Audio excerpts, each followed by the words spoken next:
Hello and welcome to episode 2 of Rocks on the Pond podcast. Today is Thursday, October 16th. I am Matt Sapikoff, and I'm here with the insightful Isaac Manon. How you doing, Isaac? Oh, I'm doing great, doing great. Just trying to gas you up here. Just a little bit. I'm fine with that. Ain't nothing wrong with that. How's your day going? Not too bad, honestly, Got done with class, and in about 3 hours, we got some baseball. That's right, man. So, since our last powwow here, a lot's happened. We've moved well into the CS games, and we're gonna catch you guys up on what's what and what to watch for going forward in these series. Isaac, want to take it away with the AL? Yeah, might as well. I mean, going into it, I had high hopes for them Blue Jays. And then in the first two games, I think I could have been wrong, but which is all right. Game one, Mariners 3-1. Took game one. I wasn't very happy about that.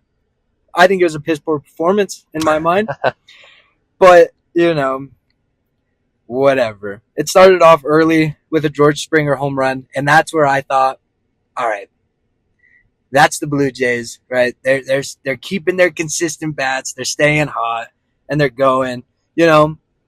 It was the first leadoff home run for franchise history for the Blue Jays, and as well as Matt finally informed me, because I was a little uneducated in this topic, it was George Springer also fourth all-time in postseason home runs. He's tied for that. Yes. I didn't know that. Yes. I think Schwarber and Altuve are the only two active players above him right now. I know Manny Ramirez tops that list with 28, I think. That's Manny Ramirez, though. Yeah, so. That's right. But I don't, I didn't know that. That was a great stat line that I finally got. Thank you, Matt, for that one. Anytime. That one helped me out just a little bit. But yeah, you got that. And then it was kind of just boring, honestly. For the majority of the game, I think the first 6 innings, it was just, right. And then, in the bottom of the 6th, it was long overdue. Mr. Cal himself decided he wanted to go yard off of Gausman. 1-1 game. Off of Colorado native Kevin Gausman. Yeah, well, he's doing all right. He's doing better than we have. Yeah, just a little bit. He's a more notable Colorado native. Yeah, he's representing Colorado. Is it in a good way sometimes? But he's representing. It's pretty good. He's representing. Yeah, had that 1-1, and then this was kind of where it went a little downhill for the boys. Right after that homer, Gausman walked Julio, got a speedy guy on the bases. Mm-hmm. And then, can we talk about Polanco? Jorge Polanco, man? That guy in the postseason, he's been doing some stuff. He could definitely be the reason, if you had to point to one player saying that is the reason they've gone this far, considering his performance against Tarek Skubal, clipping him twice, and the fact that he keeps hitting game winners and clutch hits. I mean, he's coming up big for them. He's coming up big. Like, he had the base hit, line drive, single to left, right? That put him up 2-1. Right, that set the tone. All right, if the Blue Jays aren't going to score, we will. Now, baseball. One-score games, I mean, they're not necessarily you're set in stone that you're going to win that game with the one score, but oh no, with the way that the Blue Jays were hitting after George Springer's home run, it kind of didn't show that they were going to come back, and it showed. All right, you got into the 8th. Randy Arena got walked, right? Stole 2nd and 3rd. How are you going to let the guy steal 3rd? Hey, the Mariners have some good base runners on that team. Learning something from Josh Naylor. You can't let a guy steal 3rd. And then in there, guess who did it again? Mr. Polanco himself. Yeah. Getting himself another RBI single. And then that was the rest of the game. There wasn't really anything too much going on in there, right? Munoz came in, shut the door again like he always has, right? But he came in with that lead. Blue Jays just didn't look good, hitting-wise. And it was kind of a little disappointing. They're pitching, kind of 3 runs in this day and age should be able to put up more than 3, right? So being able to hold them to 3, I was kind of looking good. Yeah, not for game 2. Okay. Yeah, game 2 was a little bit of a, oh, crap. Maybe, we need to figure something out. Because that game ended 10-3. That it did. The Mariners offense has taken off. I was worried about it earlier in the playoffs against the Tigers. I'll be honest, but it's coming around. Yeah, and it showed. I mean, it showed early too in the first inning. Julio Rodriguez, 3-run home run off of a rookie, Trey Savage. He's not a savage. Hey man, he was at ECU and he was in his first postseason outing, but not in this one. He's only a 22-year-old. Dang, 22. Guess what I'm doing? Talking about him. Talking about it, not playing it. Yeah. So he's figuring something. He's doing something right. But that one hurt. I mean, they're down 3-0 right away. And then Toronto responded. They got an RBI single, right? Scored Nathan Lukes and Alejandro Kirk. They delivered those singles, made it 3-2 in the bottom of the first. So it became a close game, right? 3-2. Now it's like, all right, this is a game, right? This is becoming a good game. Right in the fifth inning, the man, the myth, the freaking legend, it seems like, Mr. Polanco. His fingerprints are all over this series. I mean, my gosh, this guy's everywhere, right? Crushed a 3-run home run off of Luis Varland, right? That put Seattle up 6-3. I mean, that right there just shifted the whole entire game, right? It's like you're late in the game, 3-run home run. I mean, the other team, they look defeated after that. I'll tell you what, momentum is absolutely a thing, and it can change fast. But it seems like the Mariners' bats have given them a lot of momentum. Oh, 100%. And then, just to wrap up the rest of the game, not much really happened besides in the sixth. J.P. Crawford added an RBI single. Seventh, Josh Naylor hit a 2-run home run to extend the lead. At that point, it was just putting a nail in the coffin and shutting the door, making sure the game was solidified. Mm-hmm. And, Blue Jays, where are they at? Where has Vladdy gone? Where did he go? He had such a good first series, and I was like, man, I had such high hopes. Banging the ball around, putting up double-digit scores. They only put up 4 runs in those first 2 games. Compared to what they did against the Yankees was, I think, 23 runs in the first 2 games. And it was like, woo, did the bats did they get put out? Did the firefighters come over and spray them? You know what I mean? Nope. No, they came back for Game 3.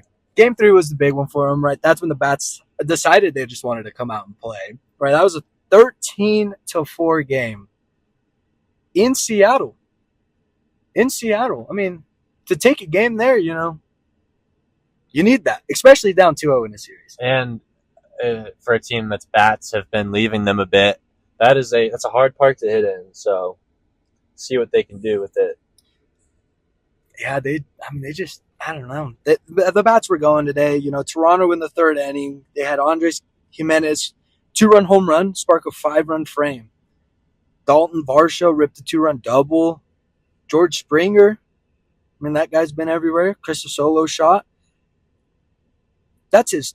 This is a crazy stat here, too. Finally educated myself on this one. 22nd postseason home run, tying Bernie Williams. Yeah, man. He was part of those Yankees teams in the early 2000s that were going to the playoffs every year. And Mr. Vlad, he was quiet in the first 2 games. Homered off first pitch on the 5th. If this guy had speed, he could have completed a cycle that night. Oh, yeah. I did hear about I wasn't able to watch this game, but I did hear that Vlad was contemplating going for a triple there late in the game. But I think he'll take what he got that day. Yeah, he went 4 for 4, 2 doubles. Vlad, if Vlad was fast, I wonder what the last postseason cycle was. We'll have to look that one up. But man, imagine Vlad getting that. Shoot, Vlad might as well have just gone for it. Should have gone for it. Why not? We got to lose. Some health, maybe a little bit of breath. Hammy. Yeah, and then, and after that, they started George Kirby, and he got into trouble early, and that was the talk of everything is getting into these bullpens, right? A lot of their starters, right? A lot of these starters in general are good, right? But the bullpen's kind of been, iffy for, all teams really, besides maybe the Dodgers, I guess you could say. But the Dodgers, as we talked in the first episode, were using, a lot of starting pitchers, right? So it didn't really, get to that aspect. But once you get into these other teams and them getting into their bullpens, it kind of just, That's what they needed. That's what you need to do. And I mean, for Game 3, Toronto, they finally showed their bats. They had 18 hits, 5 home runs. They finally got to that, that little hump that they needed to get over to. Should have gotten it in Game 1 and 2, but they were one short of bringing the 6 with them. They were. So, yeah, I mean, disappointing, I'd say, honestly, for the Blue Jays. Really good for the Mariners. Hopefully Game 4 is, I'd like to see a high-scoring, close Game 4. Well, it's gotten to the point of the year, surprisingly, where the Rockies aren't in it. Yeah. And I don't necessarily have a team that I care about, that I love in these games. So I really just hope for a good series and, like you said, close games from here on out. Except the Dodgers. Yeah, the Dodgers can lose. And also, since, of course, I had class today because we're scholars. Yes. Right. We are attending college. There's a stat. Yeah, it's so far this postseason's been the most viewed postseason since like 2011. Baseball is back. Somewhat. Back. I think it had about 4.3 million average. It's been viewers. 3 straight years of higher attendance. Yeah, so in the park, it's going up, and a lot of it has to do. I'm here and there iffy about it, the pitch clock, right? But it made that extra inning game, right? That went in like the 15th. Oh, that it made that game go by a little bit quicker. What a game! You don't have to get into that, but what a game! It made that game go a little bit quicker. Yeah. I was coming back from work when that game was going on. I was going to go out with my buddy while I was visiting him at K-State, but we got too invested into the game. Yeah, we ended up staying in that night. Really? It went late. Man. It was too good. Had a few drinks during the game. Didn't feel like we had to go out. No. Man. And glued to our seats. I was disappointed because I got in. That was a Friday night, I believe, right? It was a Friday. I think so. Friday night. Went into work and I was like, all right, hopefully I'll be able to get home in time to watch this game. That didn't happen. I got into work early. Got in around 8:30. I was like, all right, I'll be fine. And then got hit with the bad news that I go and do a talent show. I had to shoot photos at a talent show. Doesn't he know playoff baseball is going on? I know. Doesn't my boss know? Come on. Well, guess what he went and did? He was able to go back and watch the game, but I was like, man, the game started at like 6:30. I got home, and I was like, there's no shot. This game's in the 14th inning right now. The fact that I was able to watch just a little bit, I got a little glimpse of that game, made it all worth it. Well, I'm glad you got to see the end of it there, Isaac. Moving into the NL here. Last time we talked, the Cubs and Brewers. The Cubs were down 2-0. The beer makers were heading into Wrigley, and the Cubs were looking for Mama Bear for protection. In Game 3, the Cubbies fought off elimination with 2 PCA RBIs and a Michael Busch home run. Quinn Priester gives up 4 earned runs for the Crew, and the Cubbies go Tyone, Pomerantz, Palencia, Kittredge, Thielbar, and Keller to take Game 3. Crew up 2-1, Cubs 1-2. In Game 4, the Cubs blanked the Brewers in a 6-0 win. Freddie Peralta got the start, but he did not know what was happening as Ian Happ opened up the scoring with a 3-run shot in the first. He ended up giving up 3 runs through 4 innings. King Tuck and Michael Busch got in on the yard party, and Boyd and everyone but Kittredge from Game 3 came out and threw and kept the Crew quiet. Series tied 2-2. Heading into the deciding Game 5, both teams would lead on a bullpen to get them the next round as they used the kitchen sink. The Brew Crew pen outlast the Cubbies, bolstered by 4 innings from the Miz with 1 run allowed, a homer, a solo shot from Seiya Suzuki. Homers were the only runs scored in this game, but the Brewers did it better and with more homers from Contreras, King Vaughn, Andrew Vaughn, and a monster shot from Bryce Durang. Abner Uribe closed out the last 2 innings, sending the Cubbies back down the highway and into the summer vacation. Moving over to the Dodgers and Phillies. Phillies headed into LA down 2-0. In Game 3, Yoshinobu Yamamoto takes the bump looking for the sweep, and Aaron Nola gives the Phillies 2 innings, but it was Ranger danger as Suarez came out of the pen for 5 innings. The Dodgers took looking for the end man as Edman came in and did his best with a homer and 2 RBIs. Schwarber and co. said no as the big guy goes yard twice in the game. LA 2-1, Philly 1-2. In Game 4, the Phillies do their best to get the series back to the bank in what could be the tallest pitching matchup I've ever seen between Tyler Glasnow and Christopher Sanchez. Both of them deal. Castellanos knocks in one after Glasnow exits the game, but Duran comes in the 7th, and this is where I think Rob Thompson wants a redo. There's runners on 2nd and 3rd, and Shohei Ohtani comes up to the base, up to bat with 2 outs, and Duran ends up intentionally walking Shohei and then walking Mookie Betts, and the game gets tied. This game then goes into the 11th, where the Dodgers again have runners on 2nd and 3rd. Andy Pages comes up to bat, and in the most heartbreaking way a season can possibly end, there's a comebacker to a Ryan Kirkring who, it's a broken bat. It kind of, as a pitcher, both of us can tell you, it freaks you out a bit. Comebackers are so odd. He fields it all right, but still he throws home and throws it away, and the Dodgers win, and he could have easily had Pages at first. Just a heartbreaking way to end your season, and the Dodgers march on to the championship series. Yeah, that one hurt. I mean, it reminded me of when we lost to Barstow our freshman year. Wins the game. Yeah, we had a reliever of ours throw the ball up the line, and it's so hard after those losses. Yeah, and I mean that one almost turned out to actually be a season. Yep, that's a season ender, and for this Phillies group, you're not sure if they'll get everyone back. Real Muto's a free agent, and Schwarber is a free agent, so that's hard.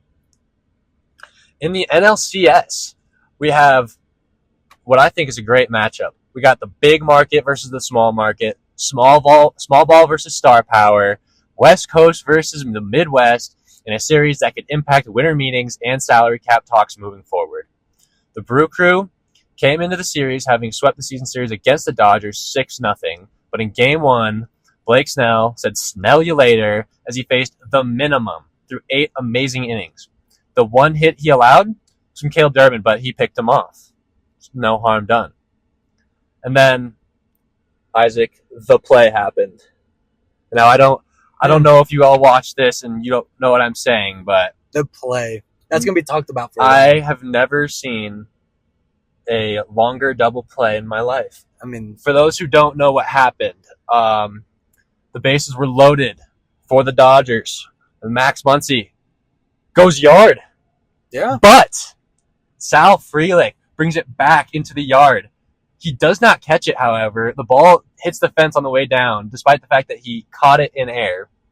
So the runner is safe on the hit. The Crew nabs Teoscar Hernandez at home with a force out, and William Contreras has the presence of mind to run over to third base and step on the bag for the force out, ending the inning with no damage. Watching this play, the left field umpire did a really good job of signaling safe after the ball hit the wall. It was an emphatic, obvious call. Teoscar, however, I don't know what he was doing there, man. He re-tagged up after Frelick initially got his glove on it, and he didn't have to. Once the ball touches the outfielder's glove, you can go. It's not about when they catch it, because why not just start juggling the ball in? You know? I don't know. He hesitated too much. I mean, basic fundamental baseball too is also just tag up in general, and then go. Yeah, just go. He started once, saw that it was bobbled, and retreated back to the bag, and he did not have to do that. No, and it turned into a 400-foot double play. Yeah. I think this has got to be the longest double play I've ever seen that was not a catch. I'm sure there's been a time where someone's been doubled up off of a sac fly. Yeah, it was deep, but not a relay play like that where it's a force out at home. This was at the wall. This was just, I'd never seen anything like it. And then looking back at the replay, you're wondering, how did they get 2 out of this when it was supposed to be a grand slam? Well, Will Smith, who was the runner at second, thought it was caught, and he starts yelling at the runner on first to go back and tag up. Little did he know that it was not caught. They did not have to tag up, and it was just great awareness from the Brewers to get the ball in to the relay and get it home as fast as possible, and then for Contreras to run the ball over to third for that force out. I mean, getting out of that with no damage done was one of the craziest things I've ever heard. Moving forward, Freddie Freeman went Yabo in the 6th, plus another situation where an intentional walk of Shohei Ohtani led to a Mookie Betts walk RBI. I think I'll have to ask you more about this later, but moving forward, manager Dave Roberts opts to take Snell out in the 9th after just over 100 pitches. The 8 innings he threw were gorgeous. No walks. I mean, everything was landing. It was some of the most locked-in pitching I have ever seen. But Sasaki comes in to close. He gets 2 outs, but eventually the Brewers get runners on second and third. Blake Trinan comes in, walks someone, I believe. So bases loaded, 2 outs, and Bryce Terang works a long count.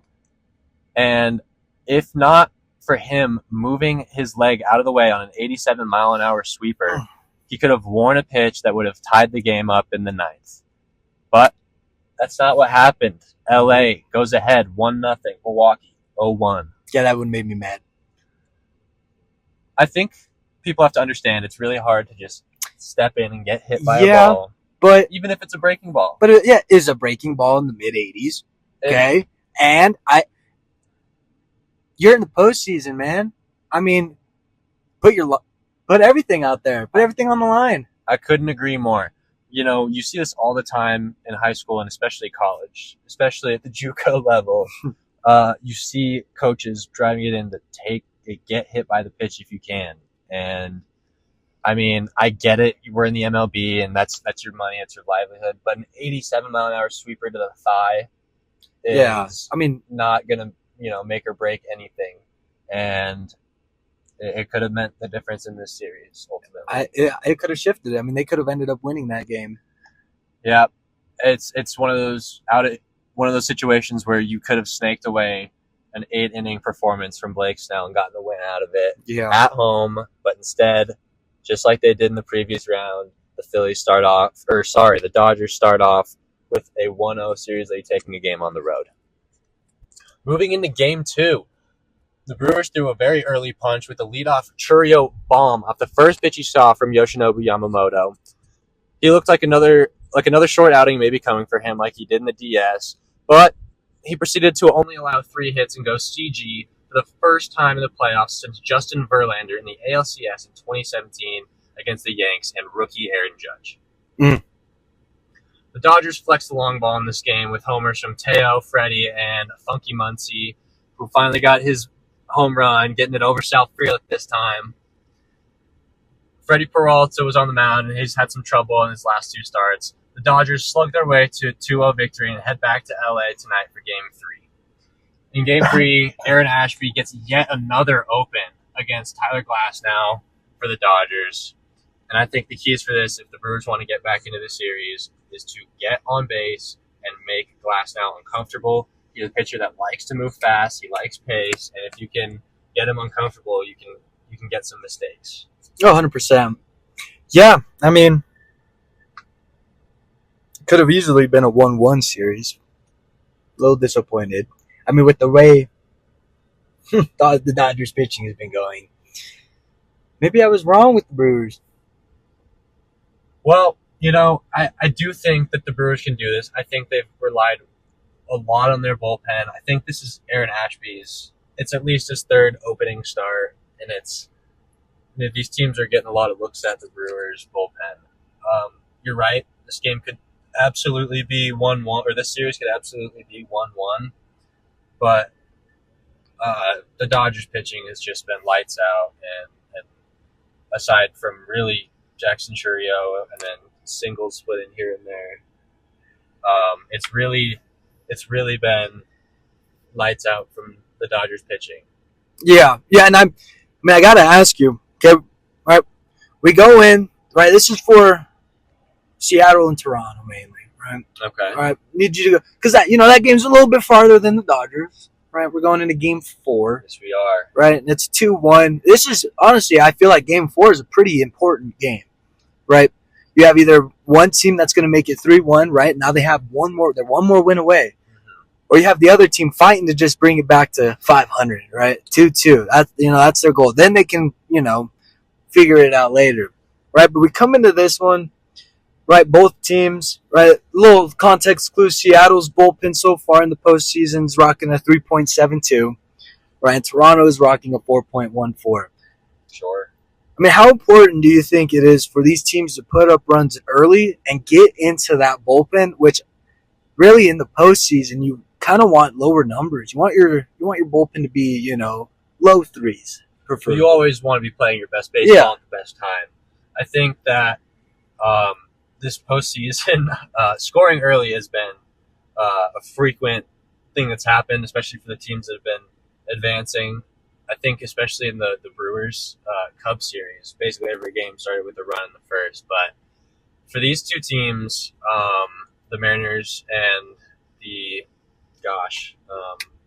You'll get it there, champ. It's all right. You got it. Ready? Blah, blah, blah. Blue Jays, there you right? go. Canadians. Forgot about that. Well. Between these two teams, I do think the Mariners have an advantage because their starting pitching, I think, has the ability to go a little deeper.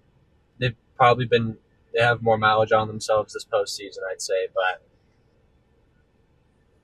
the pen for the Mariners is very limited as far as matchups go. They really only have two lefties. Gabe Spears has been going most games, and I think there's more room for error with Seattle if their starters can go longer. I agree. Yeah, I agree. Because with Toronto, I think their bullpen's been shaky, especially in this postseason. They've given up home runs, and when you're starting a 22-year-old like Savage and a 41-year-old like Max Scherzer.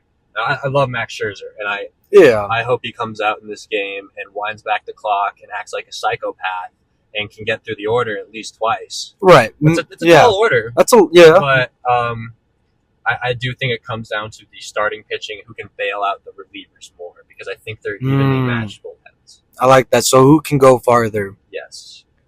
With less damage. Yeah, and really, I mean, I guess your question was, is scoring early going to be an important part of that? And I think that the answer is yes. If you can get one of these starters, if you can get Castillo out early, you're going to be feeling a lot better about your chances. Right. And I think that showed too with, George Kirby throwing. He got into a really, pretty bad situation early. Got into the bullpen and it just... Yeah, they let George Kirby go quite a bit. And yeah, they should. A really interesting point to this series was in the first two games, or maybe game 2, the Blue Jays were 0 for 17 on sinkers. Just not seeing that pitch well, whatever it may be. But in the next game, they started hitting a lot more. And their guys, I don't know if that was an adjustment effort that was concentrated and they talked about it, or Kirby was tired and he just started leaving stuff up. But I'm seeing the Jays are able to make adjustments, and I think that can be scary for the Mariners. Yeah. They always got to make adjustments, so good for them. Absolutely. My question for you, Isaac, coming out of the NL, it's more of a question of how do you deal with this Dodgers team, because twice now we've seen the Dodgers have runners on second and third with less than 2 outs or 2 outs, and the opposing team has opted to intentionally walk him. Now, both times in this postseason, once in each series so far, the pitcher's gone on to walk Mookie Betts and bring in a run. My question is, if you're Dave Roberts, if you're the opposing managers, and Shohei has been one of the worst hitters for the Dodgers this postseason, do you keep walking him? No, you throw at him. No, I'm joking. Throw at him. Get him out of the game early. Yeah, or something. Step on his ankle. No. Honestly, it's rough. If you intentionally walk right for the baseball. Might as well just start. You might as well just throw to them. Just pitch to them. Because then what? The next guy up, it's going to be another big name star that can hit.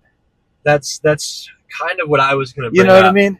With this Dodgers team, they bat 3 consecutive MVPs. Yeah. And Shohei being the first. You're going to walk what? You're going to walk an MVP and then what? Bring up an MVP with bases loaded? Yeah, it's Mookie Betts. I don't think any of us would, seriously come to a conversation and say Mookie Betts is a better player right now than Shohei. But he's still, an inner circle Hall of Famer, most likely. Yeah. Like he's still Mookie Betts, and he's not even hitting the home runs. He's taking great at bats and getting walks. And it's almost it's hard to watch. I don't agree with the intentional walk. I know you don't want to pitch to Shohei because who does?